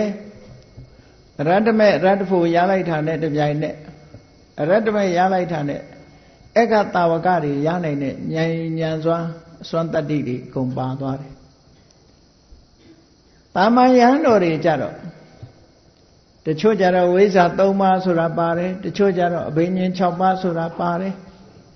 တချို့ကြတော့ဘာမှမပါဘူးအရတ္တမေပဲရတယ်အရတ္တမေကထုတ်လို့တာရတယ်ယဟန္တာလို့ခေါ်ရယုံပဲဂုဏ်ဝိသေသမရှိတဲ့ယဟန္တာပုဂ္ဂိုလ်တွေလည်းရှိတာပဲအရေးကြီးတာတော့အရတ္တမေရဖို့ကအရေးကြီးတယ်ပေါ့အဲ့ဒါလို့မြတ်စွာဘုရားကြတော့အရတ္တမေရလိုက်တာနဲ့တပြိုင်နက်သဗ္ဗညုတဉာဏ်စာဆိုတဲ့ဗုဒ္ဓရဲ့အရည်ချင်းတွေအာလုံးပြည့်ပြည့်စုံစွာရသွားတယ်ဟောဒီကဆုံလာပြည့်နေ့မှာဘုရားအဖြစ်သို့ရောက်သွားတယ်ပေါ့အဲ့ဒီမှာဘုရားဖြစ်သို့ရောက်ခဲ့တဲ့ဒီကနေ့ပြန်ပြောမယ်ဆိုလို့ရှိရင်နှစ်ပေါင်း2500 90နဲ့တနှစ်ရှိပေါ့အဲ့ဒီမှာအရတ္တမေရလို့ဘုရားဖြစ်တဲ့အခါမှာမြတ်စွာဘုရားရဲ့နှုတ်တော်ကထုတ်ဖော်ပြီးတော့ပထမဆုံးပြောတဲ့စကားဟာဘာလဲရလိုက်လို့ဝမ်းပန်းတတာလေးသိင်ကြီးနဲ့ကဘာတသိန်းကာလပတ်လုံးပါရမီတွေဖြည့်ဆည်းလာခဲ့တာနော်ခေတံလက်ချေမျက်လုံးအသက်ဆုံးလျက်နှလုံးစိတ်ဝမ်းကိုယ်တော်ဤပင်မခြင်းတို့ဆိုတဲ့အတိုင်း ဘဝတဏ္ဍမှာမိမိရဲ့ခန္ဓာကိုယ်မှာရှိတဲ့အသားတွေအသွေးတွေမျက်လုံးတွေနှလုံးသားတွေဆုံးရှုံးခံပြီးတော့ပါရမီတော်တွေဖြည့်ရှင်းလာခဲ့တာအခုဘုရားဖြစ်သူရောက်တယ်သဗ္ဗညုတဉာဏ်ကြီးကိုရလိုက်တဲ့အခါမှာဘုရားမှာဘာရတယ်ဆိုတာကိုသူပြောတယ်အဲ့ဒီမှာပထမဆုံးဥရန်ကျူတဲ့စကားကိုအလုံးဗုဒ္ဓဘာသာဝင်သူတော်စင်တွေကြားဘူးနေကြတဲ့စကားတစ်ခုပဲအိမ်မှာကိုးကွယ်တဲ့ဗုဒ္ဓရုပ်ပွားတော်တွေကိုသံဃာတော်တွေကိုပင့်ပြီးတော့အနေကစားတင်တယ်ဆိုတာအဲ့ဒီမြတ်စွာဘုရားကဆုံလပြည့်နေ့မှာဘုရားဖြစ်လင်ဖြစ်ချင်းဥရန်ကျူခဲ့တဲ့စကားပဲဒါလည်းကဆုံလပြည့်နေ့အမှတ်တရမြတ်ဗုဒ္ဓ၏စကားတစ်ခုပဲပေါ့အဲ့ဒီစကားကအတိတ်ပဲအမြဲတမ်းရှင်းရှင်းလေးရဲ့ဘုရားဖြစ်သူရောက်တဲ့အခါမှာဘာကစပြောလိုက်တာတော့ဆိုအနေကဇာတိတန္တာရံတန္တာဝိတ္တံအနိဗ္ဗိတံကာကရံခဝေတန္တောဒုက္ခဇာတိပုဏ္ဏပုဏ္ဏတန်တရားထဲမှာသူဖြစ်ခဲ့ရပုံကိုခြုံငုံသုံးသပ်ပြတယ်အနေကဇာတိတန္တာရံတန္တာဝိတ္တံဘဝပေါင်းမြောက်များစွာတဘဝကနေတဘဝဒီဘဝကသေပြီးနောက်ဘဝမှာမွေးပြန်တယ်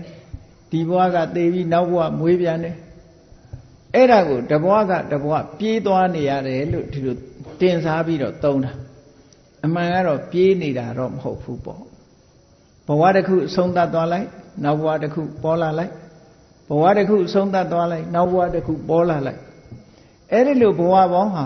မရေမတွက်နိုင်အောင်အလွန်များခဲ့တယ်ဒါမို့အနေကဇာတိတန္တာရံ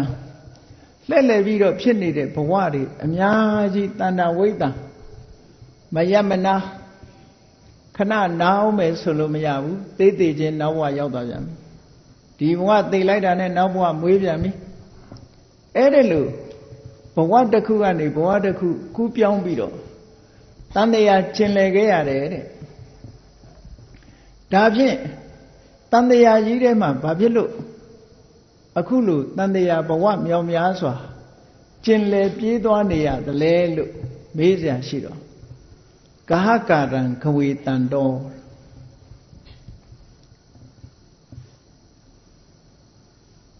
တန္တာဝိတ္တံအနိဗ္ဗိတံကာဟကာရံခဝေတန္တောအခုလိုဘဝတစ်ခုဘဝတစ်ခုရလာတယ်ဆိုရင်ခန္ဓာကိုယ်တွေရလာခန္ဓာကိုယ်ကိုအိမ်နဲ့တင်စားလိုက်တယ်ခွေးဘဝဆိုခွေးခန္ဓာခွေးခန္ဓာအိမ်ပေါ့လူဘဝဆိုလူခန္ဓာအိမ်ပေါ့နွားဘဝဆိုနွားခန္ဓာအိမ်ခန္ဓာအိမ်ကြီးတွေကလည်းအမျိုးမျိုးဒီဇိုင်းမျိုးမျိုးနဲ့ထုတ်တယ်နော်ဒီဇိုင်းကလည်းတစ်ခုနဲ့တစ်ခုတူတာမဟုတ်ဘူးဂျိုပါတဲ့အခါပါလိုက်မပါတဲ့အခါမပါလိုက်ဂျိုတောင်မှအရှိအတူပါသေးတယ်နော်နှစ်ဖူးပေါ်ဂျိုပေါက်တာရှိသေးတယ်ဘယ်အခါနှစ်ဖူးပေါ်ဂျိုပေါက်ကြက်ဖြစ်တဲ့အခါကျနှစ်ဖူးပေါ်ဂျိုပေါက်နော်နှာခေါင်းပေါ်ဂျိုပေါက်တာဆင်ကြီးဖြစ်တဲ့အခါကျလည်းနှာခေါင်းကြီးကအရှည်ကြီးဖြစ်လာပြန်ရော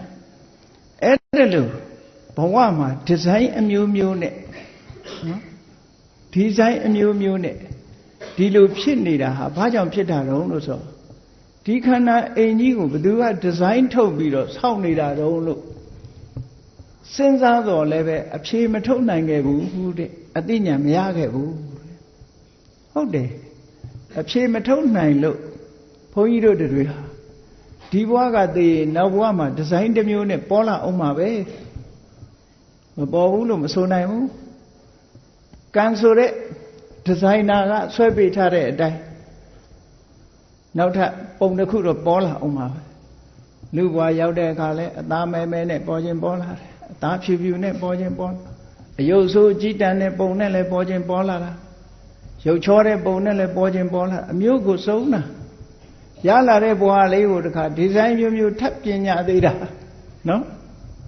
သဘင်အနက်ကလေးပေးလိုက်ရင်မကျေနပ်နိုင်တော့အဖြူရောင်လေးဆိုငွေရောင်လေးဆိုကြပြန်တာပဲအဲ့တော့ကိုကထပ်ဆင့်ပြီးတော့ဒီဇိုင်းတွေထွင်းနေကြတာပေါ့အဲ့ဒါလို့ဘဝဟာဘယ်သူကဒီဒီဇိုင်းတွေထုတ်နေတာတော့လို့စဉ်းစားကြည့်လိုက်လို့ရှင် တဏှာကထုတ်နေတာပဲအခုဘဝလည်းပဲဒီဇိုင်းမျိုးမျိုးပြင်းနေကြတာဘယ်သူကထုတ်တာတော့ဆိုလှခြင်းပခြင်းတဲ့စိတ်ကထုတ်နေတာပဲလေလှခြင်းပခြင်းတဲ့ဆိုတာတဏှာပဲလေအမျိုးမျိုးပြင်းနေကြတာတန်တရားမှာလည်းအဲ့ဒီတိုင်းပဲဂဟကာရံဂဝေတံတော့ဒီဇိုင်းထုတ်ပြီးတော့ခန္ဓာကိုယ်တွေအမျိုးမျိုးဖန်တီးနေတာဘယ်သူတုံးလို့ရှာတဲ့အခါမှာအနိဗ္ဗိတံသူ့ကိုရှာလို့မတွေ့ဘူးတဲ့ဘယ်သူလုံနေမှမသိဘူးတဲ့ဘယ်သူလုံနေမှမသိလို့တန်တရားထဲမှာဒီတိုင်းပဲငုံခံခဲ့ရတာနှစ်ပေါင်းများစွာဘဝပေါင်းများစွာတဲ့ဒါဖရာအမှတ်တရပြောတဲ့စကားတစ်ခုဘုန်းကြီးတို့တွေလည်းဆင်ញင်ကြည့်ငါဒီဇိုင်းဘယ်သူထုတ်နေတာတော့ဒီလိုဒီဇိုင်းနဲ့ဘယ်နှဘဝသွားရပြီတော့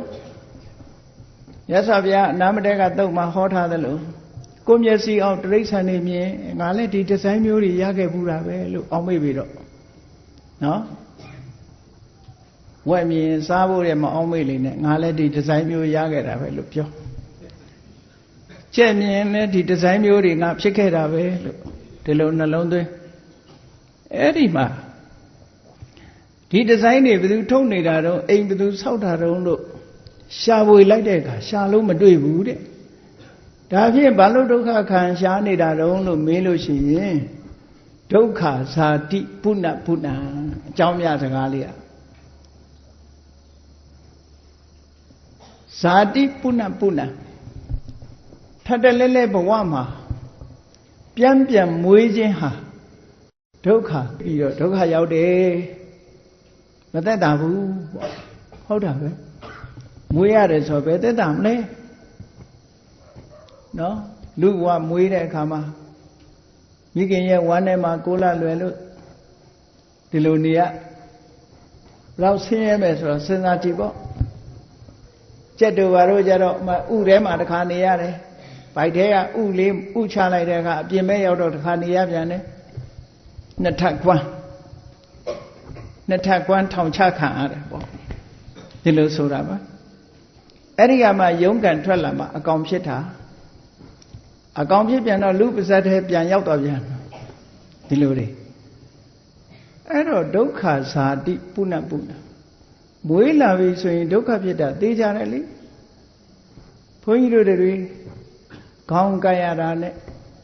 သွားကိုက်ရတာနဲ့နားကိုက်ရတာနဲ့ဖြားရတာနဲ့နားရတာနဲ့ဆေးရုံဆေးကန်းသွားတာဘာဖြစ်လို့မွေးလာလို့ဖြစ်တာလေအဲ့ဒါတွေဒုက္ခတွေအမြဲတမ်းများတယ်လို့ဘုရားဒီလိုသုံးသပ်ပြတာနော်အဲ့ဒါကြောင့်မလို့သူရှာတာပါတဲ့ရှာလိုက်တာမတွေ့ခဲ့ဘူးအခုဒီနေ့သဗ္ဗညုတဉာဏ်တော်ကြီးကိုရလို့အရဟတမေဉာဏ်တော်ကြီးကိုရလို့အဝိဇ္ဇာဆိုတဲ့ကိလေသာအမှောင်ကစပြီးအားလုံးကိုရှင်းလိုက်နိုင်တဲ့အခါကျတော့ဘယ်သူလှုပ်ထားလဲဆိုတဲ့လက်သည်ဟာရှင်းရှင်းကြီးတွေ့သွားပြီ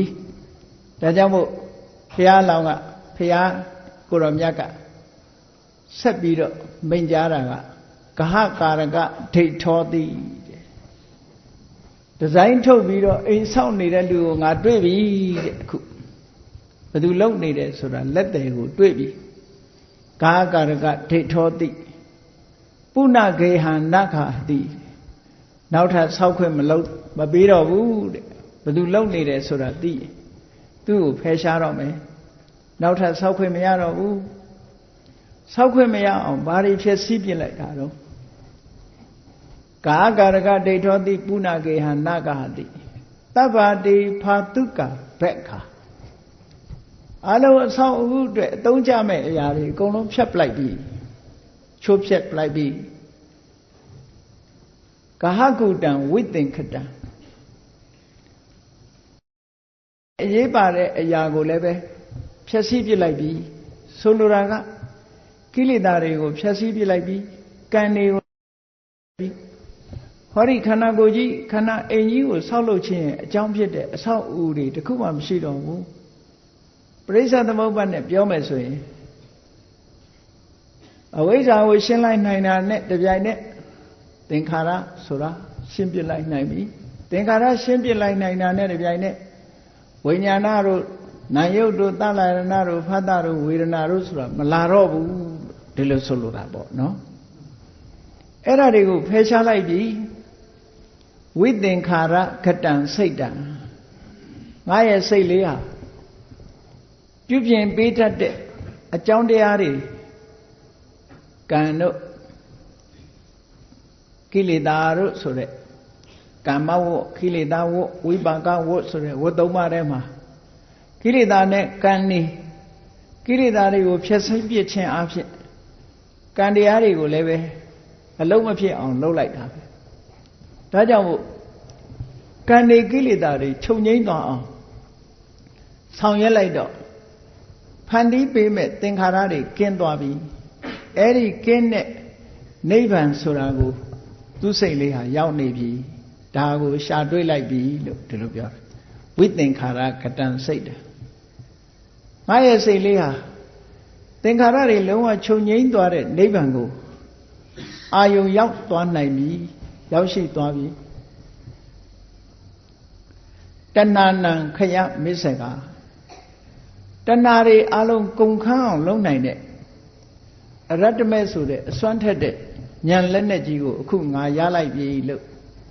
ဟောတယ်လို့ဥဒန်းကျူတာပါဒါဟာကဆုံလာပြည့်နေ့မှာဥဒန်းကျူခဲ့တဲ့စကားတစ်ခုပဲအဲ့တော့ဘုန်းကြီးတို့တွေလည်းတန်တရားဝကလွတ်ဖို့ဆိုလို့ရှိရင်တော့တဏှာကုန်အောင်လုပ်နိုင်တဲ့အရတ္တမဲမရမချင်းကတော့ဒီဆိုင်အမျိုးမျိုးနဲ့တန်တရားထဲမှာလဲနေကြအောင်ပါပဲယိုးနေပြီသို့တော့လူတွေကမယိုးနိုင်ဘူးတဘွားပြီးတဘွားအစ်တွေဖြစ်နေလို့တွေ့တာမှုတွေအစ်လာလို့ဇက်တိုက်နောက်ထပ်ဘဝတွေကဆက်တိုက်ဖြစ်နေကြအောင်ပါပဲလို့ဒီလိုဆိုတာနော်ဖြစ်နေသမျှဒုက္ခတွေကလည်းမယမနာနောက်ဆက်တွဲပါနေမှာပဲနောက်ဆုံးဟာလိုချင်တဲ့တွေ့တာမှုတဏှာကုံစေတတ်တဲ့အရတ္တမဉာဏ်ကိုရမှဘဝဇတ်ဟာသိမ့်မှဖြစ်တယ်ပေါ့အဲ့ဒါဂေါတမဗုဒ္ဓရဲ့ဖျားဖြစ်တဲ့နေ့မှာဥရန်စကားအနေနဲ့ချူးရင်ခဲ့တဲ့ဂါထာလေးပဲဒီနေရာမှာဒီပင်ကရာမြတ်စွာဘုရားတို့အခြားဘုရားတွေချူးရင်ခဲ့တဲ့ဂါထာက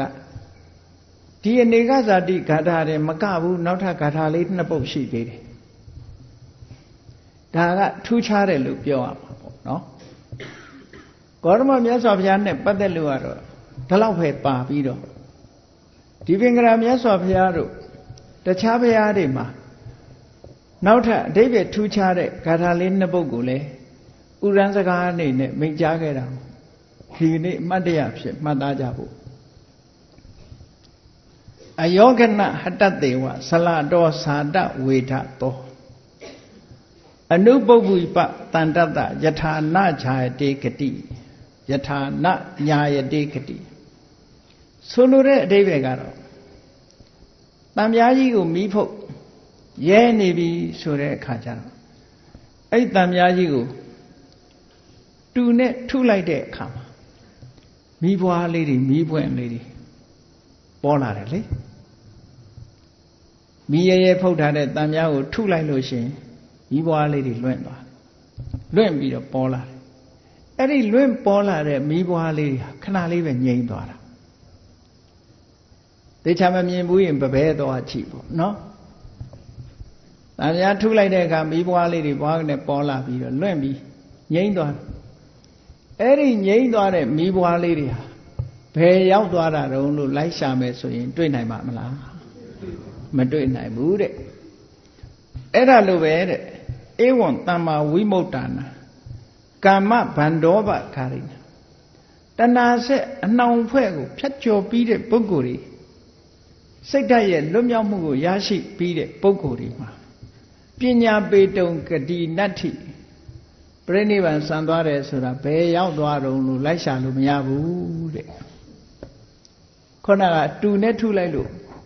မီးပွားလေးတွေပေါ်တက်လာပြီးတော့ငြိမ်းသွားတဲ့မီးပွားလေးဟာဘယ်ရောက်သွားတယ်လို့လိုက်ရှာစရာမရှိတယ်လို့ပဲကိလေသာတွေကလွတ်မြောက်သွားတဲ့စိတ်ဓာတ်ရှိတဲ့ယဟန္တာပုဂ္ဂိုလ်ရဲ့ ဘဝဘယ်ရောက်သွားတယ်ဆိုတာရှာလို့မတွေ့ပါဘူးတဲ့ပညာပေတုံဂတိနတ္ထိပတ္တနာအစလံဒုက္ခဘယ်တော့မှရိမ့်ရိုင်လှုပ်ရှားပြောင်းလဲခြင်းမရှိတဲ့ချမ်းသာဒုက္ခကိုနိဗ္ဗာန်ချမ်းသာကိုရရှိပြီးတဲ့ပုဂ္ဂိုလ်ဟာဘယ်ကိုရောက်သွားတယ်ဆိုတာသူ့ဘဝလိုက်ရှာလို့မရဘူးတဲ့။ညာတော့နိဗ္ဗာန်ကိုမျက်မှောက်ပြုသွားတယ်ဆိုတော့နိဗ္ဗာန်ဟာဘုံကြီးတခြားဘာသာတွေမှာလည်းဘုံကြီးတွေပဲလေ။ဘုရားသခင်မတရားကောင်းကင်ဘုံကြီးကိုလက်ညှိုးထိုးပြီးတော့ပြောနေကြတာ။အဲဒီကောင်းကင်ဘုံကြီးကအခုအိုဆုံးလွှာတွေပေါက်နေတော့ပိုးတောင်ပူလိုက်ဦးမယ်နော်။အောက်မြေပြင်ကလူတွေတောင်တော်ပူနေတာအဲ့ဒီမှာယန္နာပုဂ္ဂိုလ်တွေကိလေသာအလုံးကလွတ်မြောက်သွားတဲ့ပုဂ္ဂိုလ်ရဲ့လာယာဂတိဆိုတာမသိနိုင်တော့ပါဘူးလို့ဒီအဓိပ္ပာယ်ရှိတဲ့ခါတာနှစ်ပုဂ္ဂိုလ်ပါရှေးဖျားတွေကြထည့်သွင်းပြီးတော့ပြောကြလို့ဖြည့်ဆွက်ပြီးတော့မှတ်သားလို့ရတာပေါ့နော်အဲ့ဒါဟာကဆုံလားပြည့်ရဲ့အမတ်တရစကားတစ်ခုပဲနောက်တစ်ခါမြတ်စွာဘုရားတရားဓမ္မလဲဟောပြောလို့သက်တော်80အရွယ်ရောက်တဲ့အခါခန္ဓာကိုယ်ကြီးကမခိုင်မြဲတော့ဘူးအင်အားတွေရောကြလာလို့နောက်ဆုံးမှာကုသိဏယုံအင်ကြီးပင်တို့ရဲ့အကြားမှာပြိဋိဘံစံတော်မူတော့မယ်ကဆုံလားပြည့်နေ့မှာမြတ်စွာဘုရားရဲ့အလောင်းတော်မြတ်စွာဘုရားကိုရောမြတ်ပါဝါမျိုးကစုံဒဆိုတဲ့ပရိန်ဆရာကတ်လိုက်တဲ့သူကရမတ္တဝလို့ခေါ်တဲ့ဝက်ပြူသားလို့လည်းပြောတယ်တချို့ကလည်းမှုတစ်မျိုးလို့လည်းပြောတယ်တချို့ကလည်းမြတ်စွာဘုရားအာမပြတ်အောင်လို့ရတနာဆေးကိုဖော်ဆက်ပြီးတော့ပေးတယ်လို့လည်းဆိုတယ်အဲ့ဒီသူကရမတ္တဝဆိုတာဘုရားအတွက်တည်တံ့ချက်ပြုတ်ထားတဲ့ဟင်းတစ်ခွက်လိုပဲဆိုကြပါစို့မြတ်စွာဘုရားကိုအထူးစီမံချက်ပြုတ်ပြီးတော့စုံနာကဟောဒီကဆုံလာပြည်နေမှာကတ်လိုက်တာမြတ်စွာဘုရားဟာဒီဆွမ်းကိုဖုံးမေးပြီးတဲ့အချိန်မှာပဲဆွမ်းကြောင့်ဖြစ်တာမဟုတ်ဘူးယောဂါကအားလည်းပဲဒီယောဂါဖြစ်မှာဆွမ်းစားသည့်အတွက်ကြောင့်ဖြစ်တာမဟုတ်ဘူးအဲ့ဒီဆွမ်းဖုံးမေးပြီးတဲ့အချိန်မှာဘာဖြစ်လာတော့ဆိုသွေးဝမ်းသွားတဲ့ယောဂဖြစ်ပေါ်လာတယ်ဒီဆွမ်းကြောင့်မို့လို့သွေးဝမ်းသွားပြီမဲ့လို့အားတွေဟာပြိုလဲပြီးတော့မသွားနိုင်ပဲမသွားပဲနဲ့ကုသိဏယုံရောက်အောင်ခီးဆက်နိုင်တယ်ပေါ့ဒီလိုဆုံးလို့တာနော်အဲ့ဒါအဓိပ္ပာယ်အမှတ်မှားတတ်တယ်အနုဘဆိုရင်စုံနာဆိုတဲ့လူဆွမ်းချက်တာဝက်သားကမလက်ဆက်လို့မြတ်စွာဘုရားဝန်းလျှောတယ်လို့ဒီလိုအောင်းမိတ်နေကြအချို့อ่ะစုံနာပဲပြစ်တင်ရမလို့ဖြစ်တယ်မဟုတ်ဘူးစုံနာကတ်လိုက်တဲ့ဆွမ်းကြောင့်မို့လို့မြတ်စွာဘုရားဝိလံတဲ့ခရီးကိုခြေကျင်ကြွနိုင်သေးတာ25ချိန်လမ်းမှာနာပြီးတော့ကုသိဏယုံထီအောင်ကြွတာဘာကြောင့်အပင်မန်းခံပြီးတော့ကြွနေတာတုံးလို့ဆိုသူပတ္တဆိုတဲ့ပြပိုက်ကြီးနဲ့တွေ့ဖို့ကြွတာနောက်ဆုံးတရားဟောဖို့ရှိတယ်လေမြတ်စွာဘုရားကကရုဏာအမတန်မှကြီးမားတော်မူတယ်တနာတယ်သူပတ္တကြီးဟာဒီတစ်ခါမမိလိုက်ဘူးဆိုရင်နောက်ထပ်ဘုရားမိဖို့သူခက်သွားလိုက်လူဆိုတာသိစီသေးကြတာမဟုတ်ဘူးလေဒီဘဝလူကောင်းဖြစ်ပေမဲ့နောက်ဘဝကောင်းချင်မှကောင်းတာအဲ့ဒါကြောင့်မို့လို့မိယထာတို့သင်္မောတို့ယထာသင်္မောကိုယ်ဟာစောဆိုတာလို့နော်နောက်ကြရင်ကြံရင်မှာပဲအဲ့တော့သူပတ္တကြီးမိဖို့ဆိုပြီးတော့မြတ်စွာဘုရားအားခဲပြီးတော့ကုသိဏယုံကြွတာကဆုံလာပြည့်နေပဲအဲ့ဒီကြွရင်နဲ့မဟာသုတတနာသုတ်တန်ကြီးကိုဟောလိုက်သေးတယ်ရှင်အနန္ဒာကိုမှားစရာစကားတွေလည်းမှားတယ်အဲ့ဒီမှားတဲ့စကားတွေထဲမှာကဆုံလာပြည့်အမှတ်တရထဲမှာရှင်အနန္ဒာကိုမှားခဲ့တဲ့စကားလေးတစ်ခုကလည်းမှတ်သားเสียပဲဘယ်လိုမှားခဲ့တာတုံးလို့ဆိုရင်အာနန္ဒာတဲ့ငါမရှိတော့တဲ့နောက်ငါဟောခဲ့တဲ့ဓမ္မငါပြညတ်ခဲ့တဲ့ဆုံးမခဲ့တဲ့ဝိနည်း ဒီဓမ္မနဲ့ဝိနည်းဟာမင်းတို့ရဲ့ဆရာပဲလို့ဖះမရှိတဲ့နောက်ဓမ္မဝိနည်းအတိုင်းနေကြလို့ဒီလိုဆိုလိုတာနော်ဒါကြောင့်မို့လို့မြတ်စွာဘုရားမရှိတော့ပေမဲ့ဖះတရားတွေရှိနေလို့ရှိရင်ဘုန်းကြီးတို့တွေဟာဖះတရားတော်အတိုင်းကျင့်ကြံကြိုးကိုအားထုတ်နေထိုင်ခြင်းဖြင့်လိုအပ်တဲ့အကျိုးကျေးဇူးတွေကိုရရှိနိုင်ပါတယ်လို့ဒီလိုဆိုတာပေါ့နော်ကစုံလပြည့်နေ့မှာပဲမြတ်စွာဘုရားဒီစကားမိန့်ကြားတယ်နောက်ဆုံးရှင်အနန္ဒာနဲ့ယဟန္တာငါတွေကိုနောက်ဆုံးမိန့်ကြားလိုက်တဲ့စကားကတော့ဟန္တဒါနိဘိက္ခဝေအာမန္တယာမိဝောဟန္တဆိုတာဒီစကားလုံးကစကားပြောဆိုမှုတွေကိုရပ်ဆိုင်တော့တဲ့အဓိပ္ပာယ်ပဲဗမာတွေဆိုလို့ရှိရင်စကားဖြတ်ရင်ဘယ်လိုလုပ်ကြတော့ကဲအလုံးရှိလို့သွားလိုက်အောင်မယ်ပေါ့နှုတ်ဆိုစကားကြောကရှင်းနေဥမှာဟုတ်နော်စကားလက်ဆောင်ကြနေပြီဆိုကဲလို့သာလာရင်သွားတော့မယ်ဆိုတော့သိချာအဲ့ဒါလိုပဲပါဠိစကားမှာဟန္တဆိုတာလေပြောလိုက်တာစကားကိုဆုံးသတ်ဖို့ပဲဒါနိဘိက္ခွေအာမန္တယာမိဝောငါအချင်းချုပ်မှာခဲ့မယ်တဲ့အချင်းချုပ်ခုငါပြောလိုက်မယ်တဲ့ဝယဓမ္မသင်္ခါရအကြောင်းတရားတွေကပေါင်းစပ်လို့ပြုပြင်ထားတဲ့တဘာဝတရားမှန်သမျှယုံ nant ဓမ္မသင်္ခါရမှန်သမျှဝယဓမ္မပျက်စီးခြင်းပြိုကွဲခြင်းသဘောရှိတယ်အကြောင်းတရားတွေပေါင်းစပ်ထားလို့လောက်ကင်ထားတဲ့အရာမှန်သမျှဘယ်တော့မှမမြဲဘူးပျက်စီးမဲ့အနေထားရှိတယ်ဒါကိုတတိကြကြထားကြဖို့လို့ဆိုလိုတယ်နော်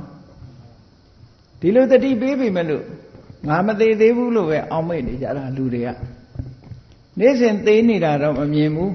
နော်တရေတရေအိုးနေတာဒါတွေမမြင်ဘူးပြောင်းလဲမှုကနေ့စဉ်ရှိတယ်ပေါ့ပြောင်းလဲမှုကနေ့စဉ်ပြောင်းနေတာအဲ့ဒါမြတ်စွာဘုရားကဝေယဓမ္မသင်္ခါရသင်္ခါရတရားမှန်သမျှဟာကုံဆုံးပျက်စီးခြင်းသဘောရှိတယ်ဘယ်တော့မှမြဲမှာမဟုတ်ဘူးဒါကြောင့်မလုပ်ရအပ္ပမဒေနတမ္ပါဒိဋ္ဌအဲ့ဒီမမြဲတဲ့သဘောကိုမပြတ်စဉ်းစားဆင်ခြင်ပြီးတတိကြီးစွာထားကြတဲ့ကာမဂုဏ်အာယုန်နေနဲ့မိမိမောမောမနေကြနဲ့ဘာလို့ရှိလို့ညာလို့ရှိလို့မသေးသေးဘူးနောက်နှစ်မှဆိုတာဒီမလုပ်ကြနဲ့လို့ပြောတာနော်အဲ့ဒါလို့မြတ်စွာဘုရားရဲ့ဒီကစုံလားပြည့်နေ့မိန့်ကြားခဲ့တဲ့အမှတ်တရစကားဟာဝေယဓမ္မသင်္ခါရသဘာဝတရားကြီးတစ်ခုလုံးကိုရှင်းပြီးတော့ပြောလိုက်တာသင်္ခါရတရားမှန်သမျှအမြဲတမ်းယိုယွင်းပျက်စီးတဲ့သဘောရှိတယ်ဒါကြောင့်အပ္ပမဒေနတမ္ပါဒိဋ္ဌပြောစရာအာယုန်ထဲမှာစိတ်ကိုနှိမ့်မြုပ်ပြီးတော့မနေကြနဲ့တတိထားကြကိုလှုပ်เสียရည်အများကြီးရှိတယ်အပ္ပမဒဆိုတဲ့တတိတရားနဲ့ကိုလှုပ်ရမယ့်ဟာတွေမမေ့နဲ့ဘာတွေလှုပ်ရမှာပါလိမ့်လို့ဆိုရင်ဘုန်းကြီးတို့တွေတဏ္ဍမှာအကုသိုလ်တွေကတန်လန်းရှိတယ်ပေါ့နော်လူတိုင်းဟာတန်လန်းစနိုင်ခန္ဓာစတိုင်လိုပဲတန်လန်းဖြစ်နေတဲ့အကုန်လုံးဒိဋ္ဌိကလည်းတန်လန်းနော်ဝိသိကိစ္စကလည်းတန်လန်းအဲ့ဒီတန်လန်းနဲ့နေတာတွေကိုတတိထားကြဒါတွေလောက်အောင်မှဆိုတာရှိရမယ်နော်ဒါတော့တတိမရဘူးဒီပြင်လှုပ်လေးတွေလောက်အောင်မှတော့တတိရတယ်ပေါ့အဲ့တော့ဒီတန်တရားတွေရှိနေသေးတယ်မှားရွေးတဲ့အမြင်တွေရှိနေသေးတယ်ဒါတွေကိုရှင်းဖို့လိုအပ်တယ်ကာမဂုဏ်အာယုံပေါ်မှာတွေ့တာတဲ့စိတ်တွေရှိနေသေးတယ်ကိုယ်လိုမကြရင်မုန်းတီးခြင်းဒေါသဖြစ်ခြင်းဆိုတာတွေမကင်းသေးဘူးဒါတွေတို့ရှင်းဖို့လိုနေသေးတယ်အဝိဇ္ဇာဆိုတဲ့အမှောင်တရားလဲဒုသနာမှာမကင်းသေးဘူးဒါကြောင့်မို့လို့အသိဉာဏ်ဟာဝိုးတော်ဖြစ်နေသေးတယ်အမှန်မသိနိုင်သေးဘူးအဝိဇ္ဇာအမှောင်ရှင်းဖို့လဲတို့လိုနေသေးတယ်ဆိုတာတွေနဲ့ပတ်သက်ပြီးတော့မမေ့ကြနဲ့တဲ့ဟောတာကစုံလာပြီနေ့အမှတ်တရားပဲဖြစ်ပါတယ် ဗုဒ္ဓမြတ်စွာမွေးဖွားတော်မူခဲ့တဲ့ပြောခဲ့တဲ့အယမန္တိမာဇာတိနတ္ထိတာနိပုဏ္ဏဘောဆိုတဲ့အနေအထားတစ်ခုရောက်တရားဓမ္မကိုကျင့်ကြံကြိုးကုပ်အားထုတ်မှကိုယ်ဘဝကိုဒီဇိုင်းထုတ်ပြီးတော့ဆောက်နေတဲ့တဏှာဆိုတာကိုဖယ်ရှားနိုင်မှာဖြစ်တယ်အဲ့ဒီတဏှာကိုဖယ်ရှားနိုင်မှအပ္ပမရဖယ်ရှားနိုင်ဖို့အတွက်သင်္ခါရတရားတွေရဲ့မမြဲမှုကိုဆင်ញင်သုံးသပ်ပြီးတဲ့အခါမှာကာမဂုဏ်အာယုန်တွေထဲမှာမေ့မျောပြီးတော့မတည်ပဲနဲ့တတိကြီးစွာထားလို့အဝိဇ္ဇာနဲ့တဏှာဆိုတဲ့ဝိမြစ်ကိုဖယ်ရှားနိုင်အောင်တို့တွေကြိုးစားရမှာဖြစ်တယ်လို့ဘုရားမြတ်စွာရဲ့ဗုဒ္ဓနေ့ကဆုံလပြည့်ဗုဒ္ဓနေ့ခါသမယမှာအမှတ်တရမိန့်ကြားခဲ့တဲ့စကားများကိုနာယူမှတ်သားပြီးတော့ကျင့်ကြံအားထုတ်နိုင်ကြပါစေကုန်သတည်း